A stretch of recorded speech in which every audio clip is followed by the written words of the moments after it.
Introduction, la terre et les ancêtres du prophète. L'ancienne et la nouvelle Arabie. Le lieu de naissance de notre noble maître Mohammed sallallahu alayhi wa sallam, le prophète d'Allah, est l'Arabie que l'on nomme aujourd'hui à mauvais escient Arabie Saoudite. Il est le sceau des prophètes, c'est par lui que se termine la révélation de Dieu sur les hommes. Il est le meilleur de la création d'Allah. Allah lui a révélé le Coran, dernier livre révélé, et a donné naissance à la religion musulmane, une communauté forte de près de 1,9 à 2 milliards de personnes. L'Arabie est limitée par l'Asie mineure, aujourd'hui la Turquie, la Palestine et la Syrie au nord, par l'Euphrate et le golfe Persique à l'est, par la mer Rouge à l'ouest et la mer Arabique au sud.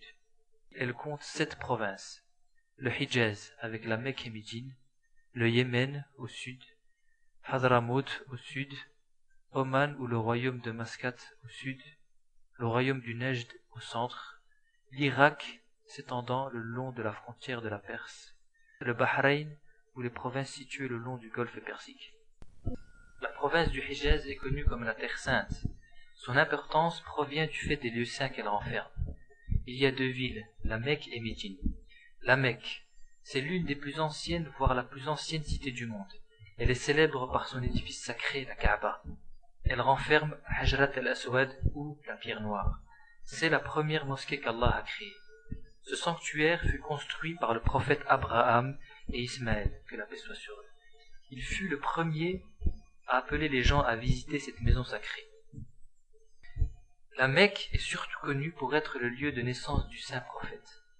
En définitive, même avant l'avènement du prophète, cette ville était le centre culturel, religieux, politique de toute l'Arabie. Pendant les mois sacrés, toute forme d'hostilité était interdite, les conflits tribaux suspendus, et une amnistie générale prévalait dans toute l'Arabie. Médine, c'est la 2e ville principale de la province du Hijaz. Elle est le lieu de résidence du prophète, que la paix soit sur lui, et le lieu de son enterrement. En effet, le prophète y émigrera et installera un gouvernement islamique.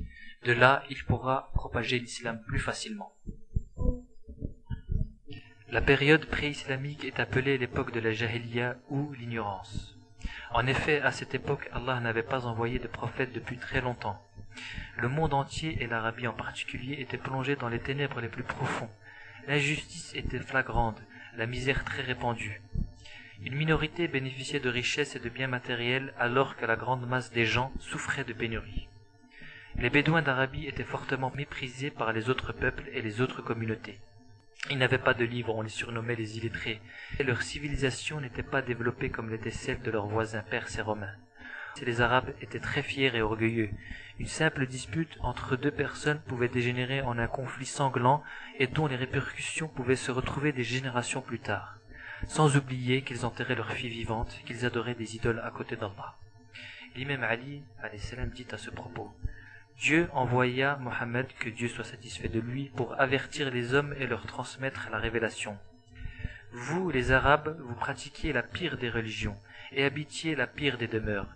Vous demeuriez parmi les pierres rugueuses et les serpents venimeux, buviez une eau boueuse, mangiez une nourriture médiocre, vous faisiez verser votre sang et rompiez tous vos liens. Vous dressiez les idoles et vous vous laissiez enchaîner par les péchés. Les ancêtres du prophète.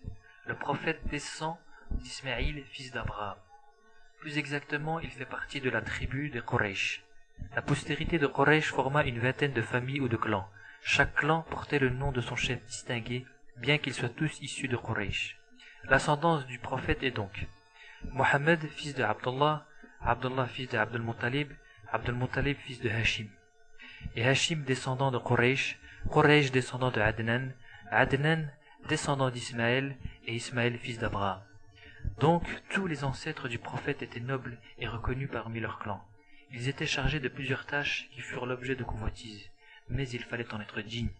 Hashim, l'aïeul du saint prophète, fut affecté le droit de fournir la boisson et la nourriture aux pèlerins.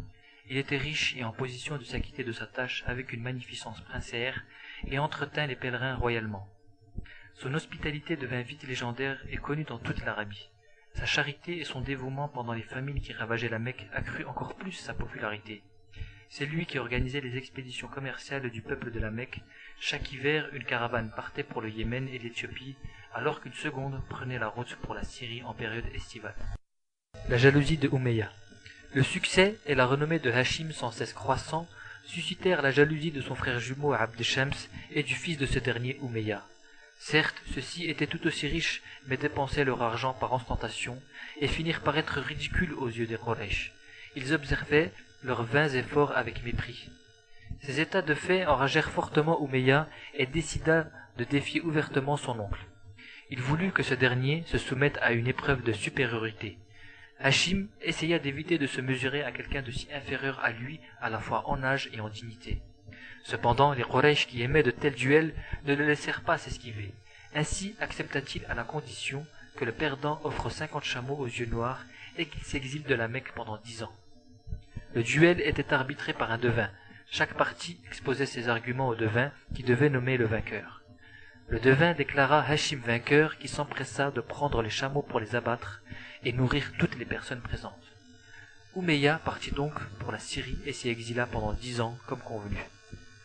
Cette histoire est le fondement de la rivalité ancestrale entre les Omeyyades et les Hachimites. Pendant des générations et des générations, les Omeyyades vont nourrir une haine sans égale à l'encontre des descendants de Hachim. Cette rancune ira en s'intensifiant au fil des années et continuera même après la mort du prophète. Abd al-Muttalib sera opposé à Harb, le fils de Umayy. Le prophète sera opposé à Abu Sufyan, le fils de Harb. L'imam Ali, le successeur du prophète, sera opposé à Muawiyah, le fils d'Abu Sufyan, et Al-Hassan sera aussi opposé à Muawiyah. Enfin, Al-Hussein sera opposé au fils de Muawiyah, Yazid, le grand-père du prophète Abd al-Muttalib. À sa mort, Hachim laissa un petit garçon qui se trouvait alors à Médine avec sa mère. Hachim confia les fonctions dont il avait la charge à son frère Al-Muttalib. Il lui laissa des instructions très précises pour que ce dernier les transmette à son fils Shayba al-Hamd. Il fut nommé ainsi parce qu'à sa naissance il avait déjà des cheveux blancs et ceci fut reconnu comme une grande bénédiction. Ainsi Al-Muttalib s'acquitta de sa tâche avec beaucoup de brio.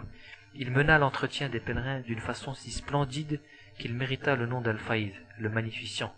Entre-temps, son neveu Shayba grandissait sous les soins de sa mère à Médine. Al-Muttalib alla donc le chercher pour le faire venir à la Mecque. En arrivant à la Mecque à dos de chameau avec son neveu derrière lui, les Mécois, croyant qu'il s'agissait d'un esclave qu'il avait acheté, s'écrièrent « Quelle belle affaire tu as faite !» Cependant, Al-Muttalib leur informa qu'il s'agissait de son neveu, Shayba, le fils de Hachim.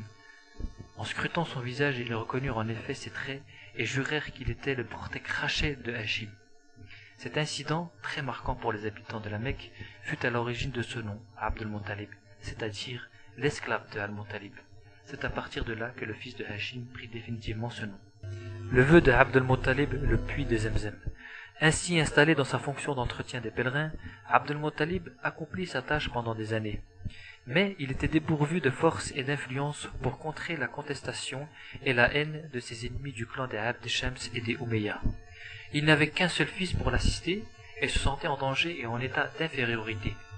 Or le clan des Beni Hachim était dans sa majorité des Hanif, dignes descendants d'Abraham, qui adoraient uniquement Allah et rejetaient totalement l'idolâtrie et l'association à Dieu. Aussi, pour sortir de cette situation et protéger son clan, invoqua-t-il l'aide de Dieu. Il fit le vœu de sacrifier un fils à Allah si celui-ci lui donnait une grande postérité et une richesse convenable pour s'acquitter correctement de sa tâche. Sa prière fut entendue et il commença à avoir un fils après l'autre. En même temps, la fortune lui souriait. De plus, il reçut en vision l'ordre divin de creuser le puits de Zemzem qui était bouché depuis des siècles et dont on ne se souvenait même plus l'endroit exact. Abd al-Muttalib fit faire d'importantes recherches pour retrouver l'endroit du fameux puits, qui devait se trouver à proximité de la Kaaba. Finalement, sa ténacité fut récompensée, puisqu'il retrouva l'endroit où il avait été construit. Aidé par son fils aîné Harith, il creusa de plus en plus profondément, malgré les moqueries et l'opposition de ses détracteurs. Au bout du compte, il finit par trouver un grand trésor, enterré là depuis plus de 3 siècles par un ancien roi. Ensuite, il vit jaillir à flot l'eau fraîche et abondante du puits des Zemzem. Ceci fut un triomphe pour Abd al-Muttalib, car jusqu'ici, l'on se procurait l'eau dans des puits dispersés un peu partout à la Mecque et emmagasinés dans des citernes près de la Kaaba pour être mis à la disposition des pèlerins. Cependant, ces eaux étaient de très mauvaise qualité et quasiment imbuvables.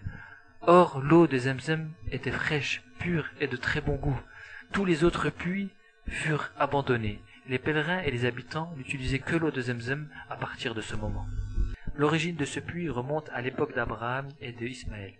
En effet, Dieu ordonna à Abraham de faire partir sa femme Hajar et son fils Ismaël pour la Mecque alors qu'eux se trouvaient en Palestine. Ce fut une très grande épreuve pour eux, car des semaines de marche dans un désert chaud et brûlant séparaient ces deux endroits. Arrivés dans la vallée de Béka, la Mecque, Hajar et son fils étaient agonisants de soif. Aussi chercha-t-elle désespérément de l'aide. On raconte qu'elle courait entre les deux monts qui surplombaient la ville, Safa et Marwa. Elle fit plusieurs allers-retours, 7 exactement, pour trouver quelqu'un, mais personne ne vint. Elle implorait l'aide d'Allah de sauver son fils Ismaël de la mort qui le guettait. Ainsi, Dieu fit descendre sa miséricorde et un ange, l'ange Gabriel, qui est apparu. L'eau se mit alors à jaillir miraculeusement sous les pieds d'Ismaël. Abd al-Muttalib tient sa promesse. Les années s'écoulèrent et Abdullah se vit enfin entouré du nombre de fils souhaités. Cependant, chaque jour qui passait lui rappelait son serment devant Dieu. Mais Abd al-Muttalib n'était pas homme à se défiler. Ainsi appela-t-il ses 13 fils pour savoir lequel d'entre eux devait être sacrifié. Pour désigner la victime, on fit donc appel à un devin qui se chargea de mettre 13 petits bouts de bois dans un sac, un correspondant à chaque fils. Le sort désigna Abdullah, le dernier né, le plus beau et le plus honnête parmi la jeunesse de l'Arabie, ainsi que le fils chéri de Abd al-Muttalib. Il fut très affligé par cette nomination, mais n'avait pas d'autre choix que de réaliser la décision divine et de tenir sa promesse. La foule réunie pour l'occasion fut très attristée de cette nouvelle. Les 6 filles de Abd al-Muttalib essayaient de retenir la main de leur père et pleuraient à chaudes larmes. Il demanda donc à son fils de monter sur l'autel pour être prêt à être sacrifié, et au moment où il voulut passer à l'acte, une voix se fit entendre de derrière la foule pour l'en empêcher. C'était une vieille femme devin venue de Médine qui fut inspirée par la vision de Abd al-Muttalib et lui affirma qu'il pouvait racheter son fils et honorer son serment devant Dieu. Elle le persuada donc de faire un tirage au sort entre Abdullah et 10 chameaux. Si Dieu acceptait le rachat, le jeune homme serait sauvé. On fit alors appel au devin de la Mecque pour cette besogne. Le sort fut tiré, mais le résultat désigna Abdullah. La déception et l'angoisse montaient. Le tirage au sort fut répété en y rajoutant 10 chameaux supplémentaires, mais sans rien y changer. On continua ainsi, et à chaque échec, Abd al-Muttalib rajoutait 10 chameaux. La famille de Abd al-Muttalib ainsi que les Mécois s'effondraient en larmes en voyant qu'Allah voulait absolument sacrifier Abdullah. 60, 80, 90 chameaux, et Abdullah était toujours désigné. Mais lorsque l'on arriva à 100 chameaux, le sort désigna les chameaux. Abd al-Muttalib répéta 3 fois le tirage au sort pour être sûr de la volonté de Dieu, et à chaque fois, le sort tomba sur les chameaux. Ainsi égorgea-t-il joyeusement les 100 chameaux entre Safa et Marwa, les 2 monts qui surplombent la Mecque, et organisa un festin pour tous les habitants. C'est ce même Abdullah qui deviendra le père du prophète. Cette histoire n'est pas sans rappeler l'histoire de l'immolation d'Ismaël avec Abraham. Or, ces 2 sacrifices ont été rachetés comme il est dit dans le Coran, Sourate 37, verset 108. Et nous avons racheté son fils par un plus grand sacrifice. Il est clair qu'un prophète comme Ismaël ne saurait être comparé avec une brebis. En effet, le rachat, c'est le martyre de l'imam al-Hussein, le petit-fils du prophète, à Karbala en Irak une centaine d'années plus tard. Désormais, le renom et l'influence de Abd al-Muttalib ne pouvaient plus être contestés. Il devint alors le chef spirituel de la Mecque qui organisait avec brio l'entretien des pèlerins. Comme son père avant lui Hachim, Abd al-Muttalib fut considéré comme le chef des cheikhs de la Mecque. Mais la branche des Abd al-Shams, forte de leurs relations nombreuses et puissantes, continua ses manœuvres contre les Beni Hachim et s'efforça de crier à l'hérésie et à l'impiété pour les évincer de la garde de la Kaaba. Suivant l'exemple de son père Harb, fils de Umayy, essaya de remettre en cause la fonction et la position de Abd al-Muttalib. Comme son père avant lui, il défia Abd al-Muttalib et demanda l'arbitrage d'un devin. Mais, à sa grande déception, l'arbitre prononça un jugement en faveur de Abd al-Muttalib. Harb fut humilié et fuit la Mecque pour un temps. Cet incident, ajouté aux autres précédents, peuvent être considérés comme une cause supplémentaire de la haine notoire qui agitait le cœur des Omeyyades contre les Beni Hachim. Ceux-ci patientèrent en attendant que la situation se retourne. Ils espéraient être suffisamment forts pour pouvoir un jour se venger. Pendant ce temps, ils transmettaient leur haine, leur rancœur et leur esprit de vengeance à leurs enfants, qui eux-mêmes les transmettaient à leurs enfants. Tant qu'il vécut, Abd al-Muttalib fut considéré comme le vrai chef de la Mecque. Mais après sa mort, le clan des Beni Hachim se trouva sans dirigeant assez puissant pour le remplacer. Son fils aîné Haris était déjà mort. Zubayr étant le plus âgé, se vit hériter des fonctions. Il les transmit à son tour à Abu Talib, mais ce dernier était trop pauvre pour assumer cette tâche de donner aux pèlerins l'eau et la nourriture. Il abandonna ses fonctions à son frère Al-Abbas, qui était plus riche que les autres. Il y avait bien Abu Lahab, un autre fils d'Abd al-Muttalib, mais ses frères ne lui faisaient absolument pas confiance puisqu'il pactisait avec les Omeyyades. D'ailleurs, il était marié avec une fille de Haram. Cependant, Al-Abbas s'avéra incapable de s'acquitter de cette tâche.